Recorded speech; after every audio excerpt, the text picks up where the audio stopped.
n'avons pas complété cette question. Donc, voici la feuille de route qu'on va faire. Et de la même façon, on va essayer, question de travail, donc le théorème de l'énergie cinétique. Théorème de l'énergie cinétique, ça nécessite quoi? Le même travail que nous avons fait tout à l'heure. Quoi? Un schéma. Voici le corps S. Voici, là on va la mettre T. Là c'est P. Et là, R. Et on va poser point d'interrogation sur OR. Le mouvement dans quel sens s'effectue? Vers le bas. Là, c'est le mouvement.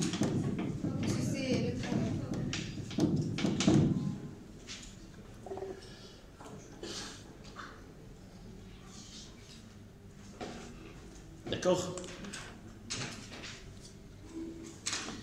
Vous allez voir combien c'est pas de difficulté, mais la démarche nécessite plusieurs étapes de calcul. Donc, après le schéma, on va écrire le théorème de l'énergie cinétique. Essayez de...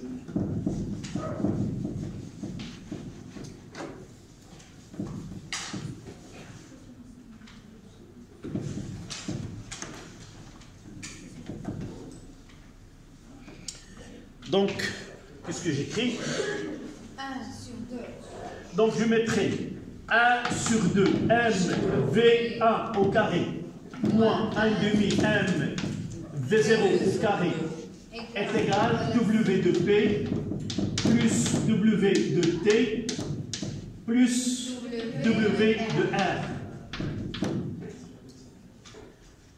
On va calculer W de T. Oui, il vaut mieux de mettre delta de EC. On va essayer de faire le calcul. C'est 1 demi m V1 au carré moins 1 demi m V0 au carré. Nous n'avons pas V1 et V2, mais nous avons oméga 1 et oméga 2. Qui peut transformer cette relation à une autre? 1 demi m. V1 c'est quoi? Oméga. V est égal à R oméga. C'est oméga 1 R. Donc je vais sortir le R carré. D'accord? Et ça reste oméga 1 au carré ou moins oméga 0 au carré. Mademoiselle, je vois que tu vois d'un air inquiet. Est-ce que c'est... Non. Il n'y a pas... Oui ou non? Donc là, on travaille dans cette partie où il y a un mouvement de translation rectiligne. Tout à l'heure, nous avons la rotation. Donc, nous utilisons la vitesse linéaire. Donc, les deux instants que nous avons déjà travaillé, T0, il y avait oméga 0 qui est 10 dans le schéma, et oméga 1, c'était 30. Donc, ces deux vitesses-là sont liées par eux parce que, évidemment, le fil n'est pas extensible. Si delta de S est égal à D, donc la vitesse D sur delta de même durée, on aura une relation entre oméga, et là, nous appliquons ce que nous avons donné dans le cours. V est égal à R oméga. Donc, ici, notre problème, c'est quoi? On va essayer d'atteindre ce W de R, d'accord, entre l'instant T0 et T1. Donc, je vais essayer de faire des calculs partiels. Parce que là, là et là, donc, je vais faire celui-là comme calcul. Et sans le donner en expression, donc ce delta de EC est égal à combien? C'est 0,5 fois M, c'est 0,8 fois 0,1 au carré, 30 au carré, moins 10 au carré. Essayez s'il vous plaît de faire ce calcul-là.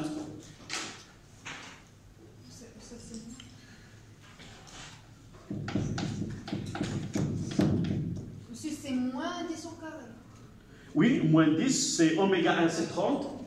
À l'instant T1, là, 3,2 joules. Voilà. On passe à quoi maintenant? Là, on a delta de EC. On passe à P. D'accord? W de P est égal à... C'est une descente. C'est mg fois AB. Nous l'avons déjà noté D. D'accord? C'est mg fois D fois sinus de alpha. Donc, c'est égal 0,8 fois 10. Donc, ils nous ont donné 10. S'il vous plaît, dans certains cas, lorsque un calcul est minutieux, essayez de voir, parfois on vous donne non pas 10, mais 9,8. D'accord? Donc, fois D, c'était combien de D? 2 mètres. Fois sinus de 30. Combien? W de P. Oui, c'est 8. Là, c'est 1,5 fois 2, c'est 1. C'est 8 joules. D'accord. Troisième étape, c'est quoi? C'est T. W de T est égal à quoi? C'est T fois AB. C'est D. T fois D. Il faut faire attention. Nous avons des forces habituelles, R et P. À part ces deux forces, on doit appliquer la définition. C'est le produit scalaire. D'accord? C'est T fois AB. Et vous voyez, d'après le schéma, c'est pour cela que j'ai fait le schéma, c'est une force qui est l'angle que fait T avec le déplacement, c'est 180. Donc ça sera moins T fois D. Oui. Oui. On a dit déjà que ah oui. le fil est inexpansif. Oui, d'accord, c'est exact. T, nous l'avons. T, c'est T'. Mais nous n'avons pas T. Mais on va appliquer, puisque le fil est T. Oui. On va ajouter moins. Mais non. Non, non. On travaille avec T. On arrive à l'expression moins T fois D. D'accord? Là, nous avons besoin de quoi, s'il te plaît? Il ne faut pas mélanger les choux avec les carottes. On laisse T' et T, mademoiselle. C'est pas... Donc, là, cette erreur peut se percuter par la suite. Donc, on travaille un système là, et lorsqu'on aura besoin de l'intensité, on va utiliser... Voilà. Parce que si tu dis on a T égale à moins T, c'est en vecteur. Donc, il fallait là mettre moins T' fois.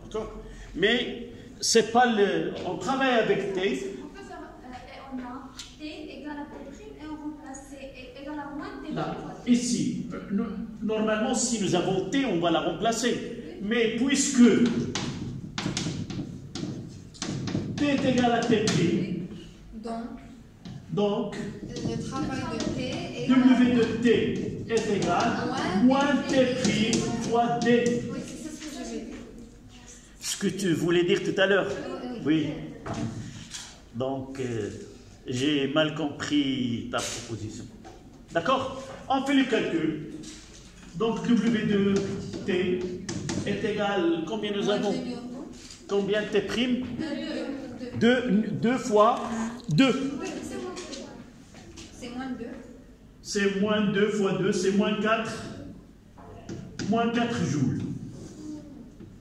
C'est pourquoi non? Ah, c'est D. On a D, c'est moins.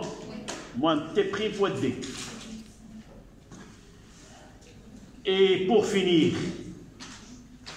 ce W, donc là, W de R est égal à EC delta de EC moins un voilà, travail de P delta de EC moins W de P moins le W de P.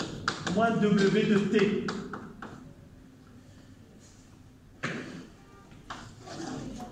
Évidemment, il fallait écrire d'après le théorème de l'énergie cinétique. Je n'ai pas écrit cette phrase. Essayez de l'écrire sur vos cahiers. Donc, W de R est égal à C 3,2 moins 8 plus 4. C'est moins 0,8. Donc, pour nous, c'est différent de 0. Oui. Et une autre chose qui va nous soulager, c'est que c'est une valeur négative. Donc là, je peux revenir au schéma et c'est pas nécessaire, mais en réalité, R, elle est comme ça. Parce que le mouvement de Là, c'est petit F et là, c'est Rn. D'accord? Mademoiselle, c'est la question là. Donc ici, nous étions obligés de faire les calculs. Mais c'est la question, puis calculer l'intensité de la force de frottement, comment tu vas répondre? Comment tu vas compléter le travail? C'est la question, En déduire l'intensité de la force de frottement s'il existe. باش ما يخليش باش ما يقول لكش راه كاين فروتمون. W de R égale à moins F fois AP. Donc moins F fois D. Donc moins F. D'accord? Donc ce W là de R, c'est moins F fois D. Donc F est égal à moins W de R sur D. On fait le calcul même s'il n'a pas été demandé. C'est combien vous avez trouvé? 0,8. Oui, le moins avec le moins c'est plus 0,8 sur 2 et ça donne 0,4 newtons. Voilà une question supplémentaire.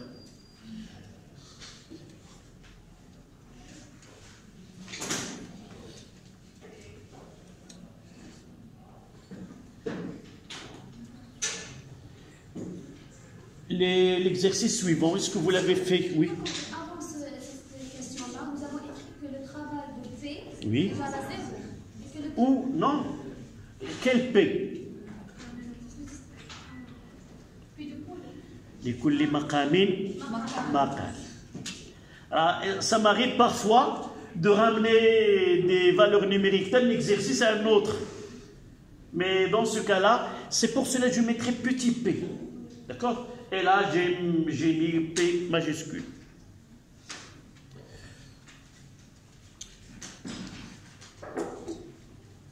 Il nous reste le dernier exercice. Ça me rappelle... état de ES égale à 1 sur 2mv au carré 1 moins 1 sur 2. Ici 1 sur 2mv. Oui, oui. Même, j'ai oublié, mais... D'accord. C'est déjà... je me suis rattrapé juste après. D'accord?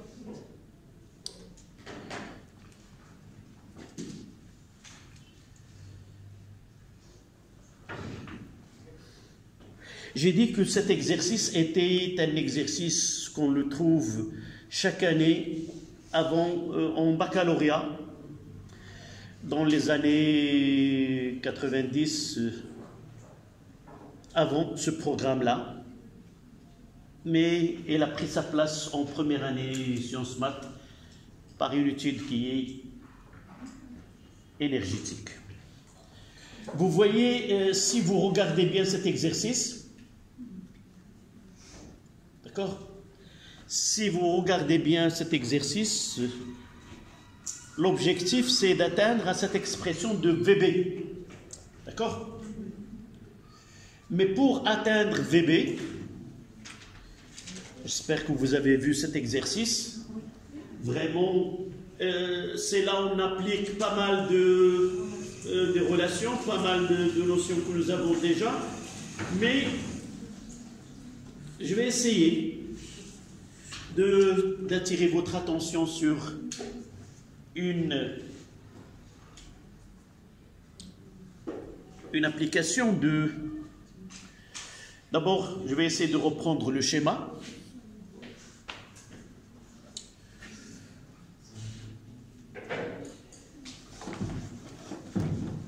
Je passerai...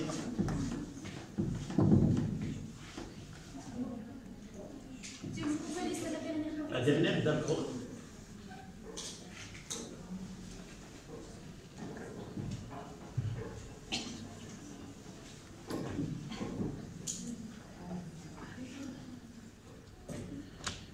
Le temps que vous complétiez le schéma, je ferai celle de l'exercice.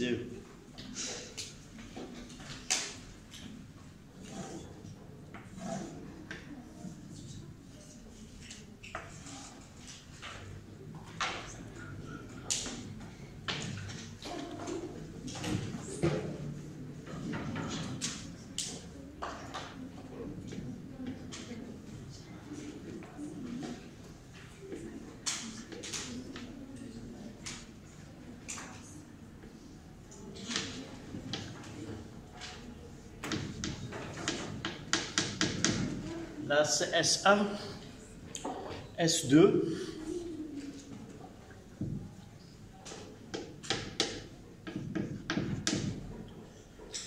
Là, c'est alpha. Une poulie, nous avons A, B, C.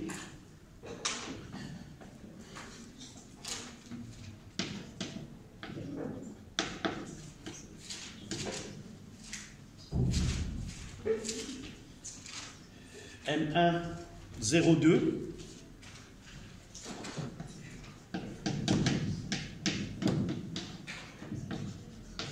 M2, c'est 03. Et le G delta que j'ai écrit tout à l'heure, 5 fois 10-2, c'était pour cet exercice.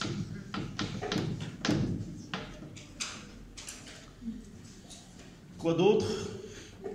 On néglige les frottements. Là, c'est le fil F1. Monsieur, on néglige les frottements. Ça ne veut pas dire que les frottements égale à 0. Oui, on a déjà. Oui. On a déjà. C'est l'erreur la plus fréquente. Négliger une grandeur devant une autre, ça veut dire que sa valeur, elle est très minime devant l'autre. Par exemple, 0,01, mais l'intensité de l'autre, c'est 100 newtons ou autre. D'accord? C'est vous qui m'en corrigé. Non, tu n'es pas la seule. Parce que dans négliger, c'est presque rien. Et rien, on peut lui associer ce zéro. Mais scientifiquement, négliger, c'est dans certaines conditions. Donc, la première question, je vais essayer de condenser les réponses d'une façon afin d'appliquer une étude qui est plus simple pour arriver à la même relation. Donc, nous avons AB est égal à L est égal à 1 mètre. Donc, la première question. Faire l'inventaire de force qui s'applique sur le corps 1, 2 et... D'accord. Il vaut mieux de faire sur le même schéma. On va essayer, oui. Si l'état c'est ça, il faut aller sur 10-3. 10 moins 3. D'accord. Voilà. Donc, il y a le P2. P2. Je mettrai ici T2. Je mettrai ici T'2. Je mettrai ici T1. Et là, T'1. Il y a P. Voilà, P1. Et R. Nous n'avons qu'un seul, oui. Là, c'est R. Et comme d'habitude, ici, il y a ce petit P. Et petit R ou R prime. Là, c'est petit p. Et là, c'est R'. Voilà. S'il vous plaît, ma réponse là, elle est abrégée. C'est pas celle que vous devez répondre. Il faut être clair. En réalité, je mettrai, premièrement, oui, je prendrai que celui, le S1 seul, avec les forces, S2 avec les forces, ou je laissais, d'accord? وانتم مازال صغار مازال عندكم تبقاو الحاجات ديروهم سخونه كومون نو دابا حنا غير كنتعلموا صافي واخا ناخذوا الوقت حنا الساعه درنا فيها اكزرسيس مي on apprend certaines choses d'accord à la fin cet exercice je te donnerai une méthode tu mettras la moitié de temps pour le résoudre. D'accord? C'est pour cela que j'essaie de gagner du temps. Donc, dans l'instant T1, la vitesse angulaire ω1 de la poulie en fonction. Donc là, c'est... Donc, deuxième question. À l'instant T1, c'est quoi? Le mobile, quelle est la position dans le point B?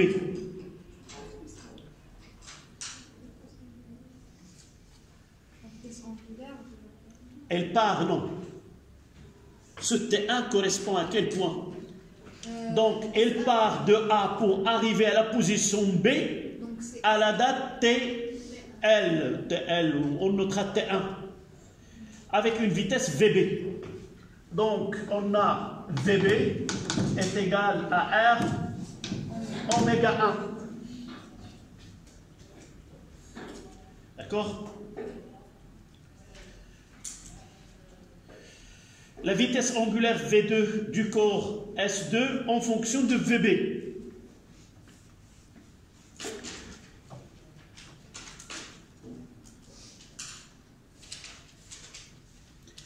Les deux corps S1 et S2 sont liés par quoi? Donc la question VA, VB et V2 du corps S2. La question que dois-je poser, c'est quel est le lien entre S1 et S2? Le lien, c'est le fil. Et comment est le fil? Inextensible. Par la suite, si S1 se déplace de D1, alors S2 se déplace par D2, mais D2 est égal à D1, puisque le fil est inextensible. D'accord? Et par la suite, donc là, c'est la question de 2. Là, c'est de 1, de 2, fil inextensible.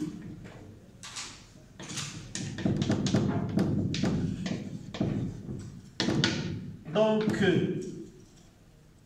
V2 est égal à VB. Donc, il réalise le même déplacement pour la même durée. Entre l'instant T0 et T1, la distance parcourue par les deux corps. Monsieur, donc V2 c'est la vitesse parcourue par S2 et VB. VB, c'est une donnée de l'exercice. C'est le corps, je peux mettre ici avec V1. C'est le corps, mais ce n'est pas donné dans l'énoncé. Ils ont dit que le corps S1 atteint le point B à l'instant T1 avec la vitesse VB. En réalité, si on utilise les indices, c'est V1, le corps S1. C'est pas VB. Non, mais on va travailler avec VB. On ne va pas mettre V1 et V2. Donc d'ici, à partir de 2,2, la vitesse à chaque instant, la vitesse de S1 et de S2, c'est V, c'est la même vitesse. En A, elle sera VA, en B, elle sera VB, et ainsi de suite. 2,3. L'angle delta de θ balayé par la poulie en fonction de R et de L. Ça, nous l'avons déjà. Delta de R, c'est égal à R, delta de θ. Donc, L est égal à R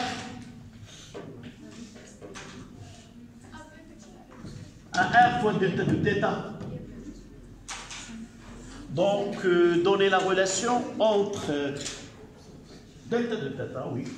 Donc voilà, la relation, mais on peut écrire delta de θ est égal à L sur R. Ça dépend ce qu'on veut. Est-ce qu'on veut delta de θ ou on veut L?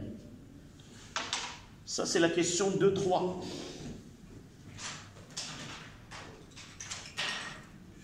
La question 2-4, ça sera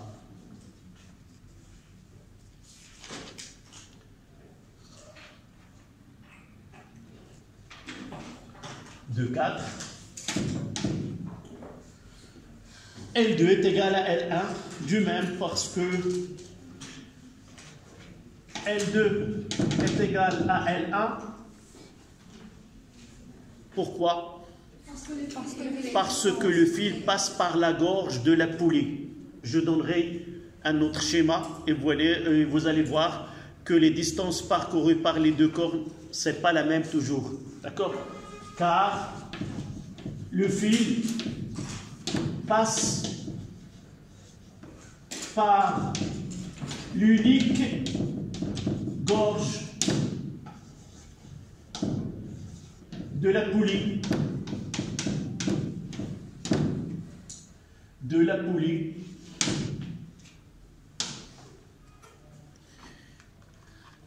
Et si nous utilisons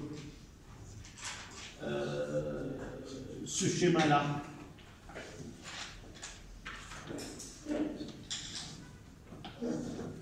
là c'est R1 et là c'est R2.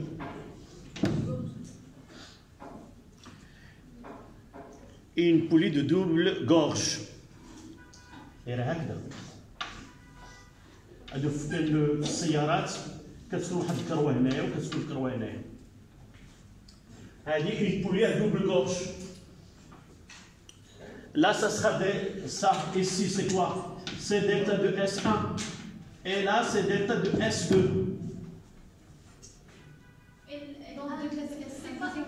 Donc on écrira delta de S2 est égal à quoi? À R2 fois delta de θ2. Delta de S1 est égal à R1 fois delta de θ1. Puisque les deux gorges sont solidaires, comment est delta de θ1 et delta de θ2? Oui. Les deux gorges sont solidaires. Delta de θ2 est égal à delta de θ1. Les deux gorges sont soudées. Et par la suite, j'aurai delta de S2 sur R2 est égal à delta de S1 sur R1. D'une autre manière, je peux écrire D1, D2 sur R2 est égal à D1 sur R1. D'accord? Vous mettez une remarque. Je n'ai pas compris. Chauffe. Je vais essayer. Voilà une poulie à double gorge. J'ai un fil qui est là, d'accord? Un fil est là, ou un fil est là. Donc, d'abord le fil est inextensible. Donc, si je fais la rotation, l'angle de rotation, il est le même pour les deux gorges. Il est le même. Donc, delta de θ2 est égal à delta de θ1. Mais le fil qui va s'enfiler sur cette partie n'est pas le même. Donc, si j'ai 1 mètre, elle va mettre un nombre de tours plus ici que là. Donc, si normalement, ce qui va être enroulé sur cette gorge-là, c'est delta de S2. Et là, c'est delta de S1. D'après la définition, delta de S2, c'est R2 fois delta de θ2. Et là, c'est R2. Prenons le cas où les deux gorges n'ont pas le même. Je n'ai pas le droit d'écrire ceci. Elles doivent être solidaires. C'est-à-dire, l'angle de rotation des deux, il est le même. Donc, delta de θ2 et delta de θ1 sont les mêmes. C'est pour cela que j'ai simplifié dans ce cas-là et obtenir cette relation-là. Si je sais R1 et R2 Et le corps là, S1, là c'est S2, et là c'est S1.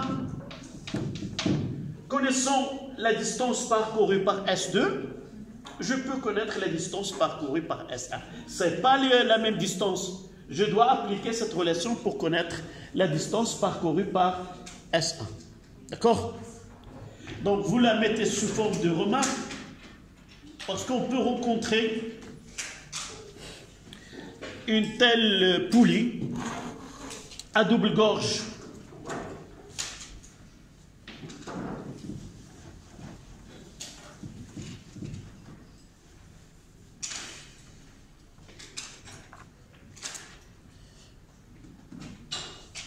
Donc la question 3.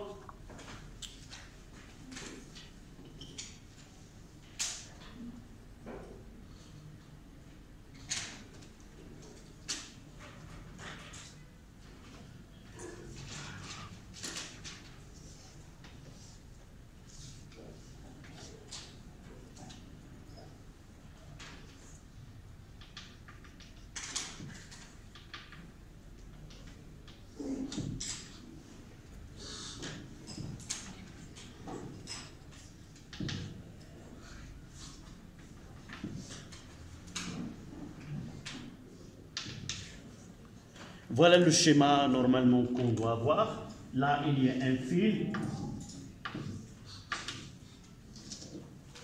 Et celle-là,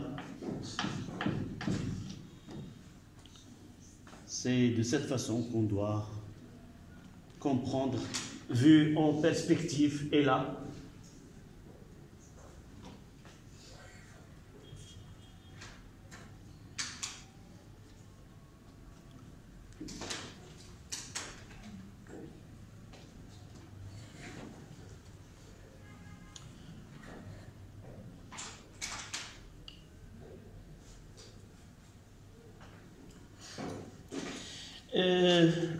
Il me reste que moins d'un quart d'heure.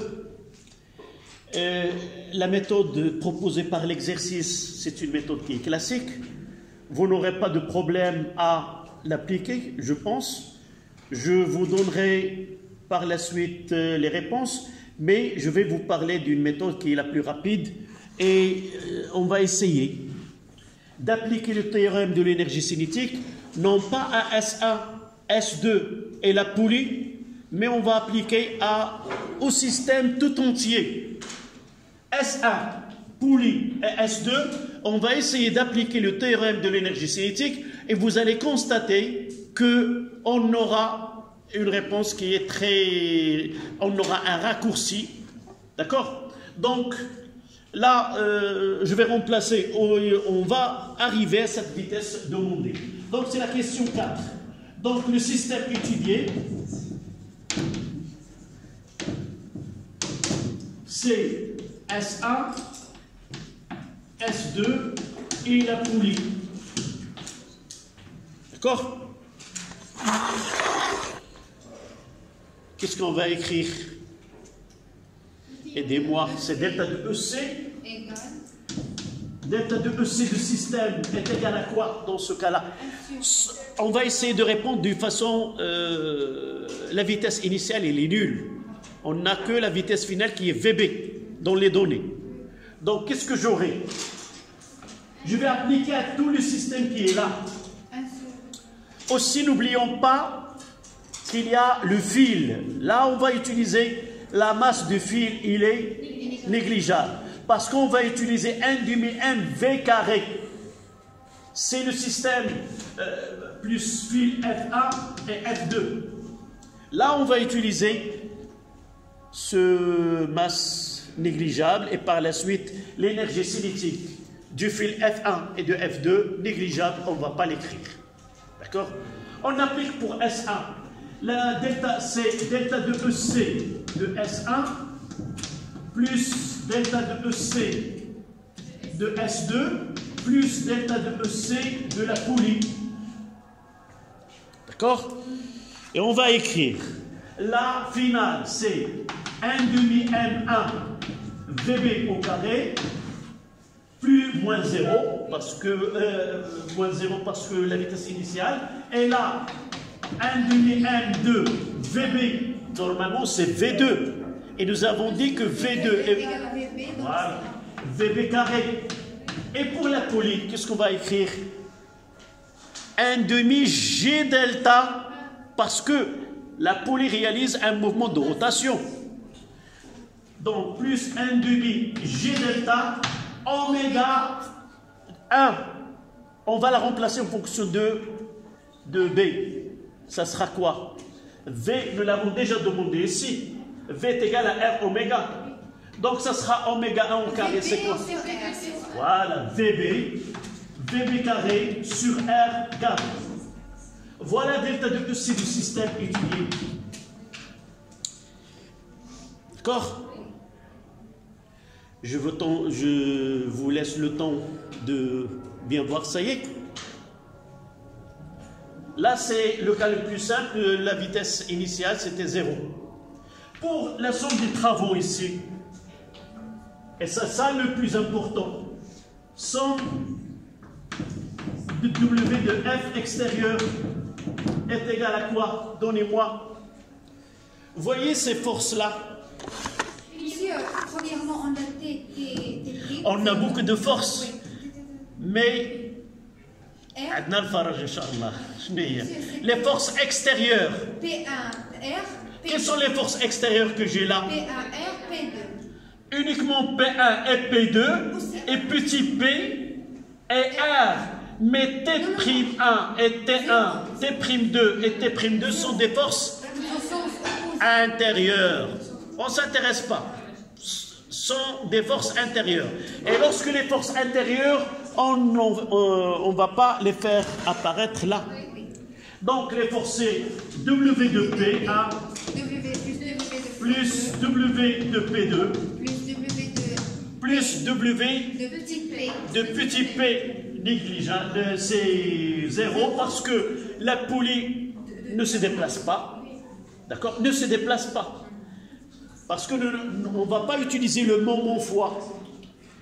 La poulie ne se déplace pas et par la suite son poids ne travaille pas. Et aussi R, le point d'application de R entre l'axe et la poulie, 0. Et il nous reste plus W de R. Mais W de R est égal à quoi? 0, puisque sans frottement. Ce n'est pas négligeable parce qu'on a négligé toutes les frottements. Donc de là, le poids P, c'est facile. On fait quoi? Une montée. C'est moins. C'est moins M1 fois G fois L. D'accord? Fois sinus de alpha. Et P2. C'est M2. M2 fois G. Ok, la sinus, c'est un déplacement rectiligne. MG, M2 fois G fois L. Elle se déplace, les deux corps se déplacent. Nous l'avons déjà dit ici. Oui. Voilà. Les deux L1 est égal à L2. Donc c'est plus M2, G fois L, plus 0. Les deux expressions sont égales. Non, on va donner l'expression que vous avez là. D'accord?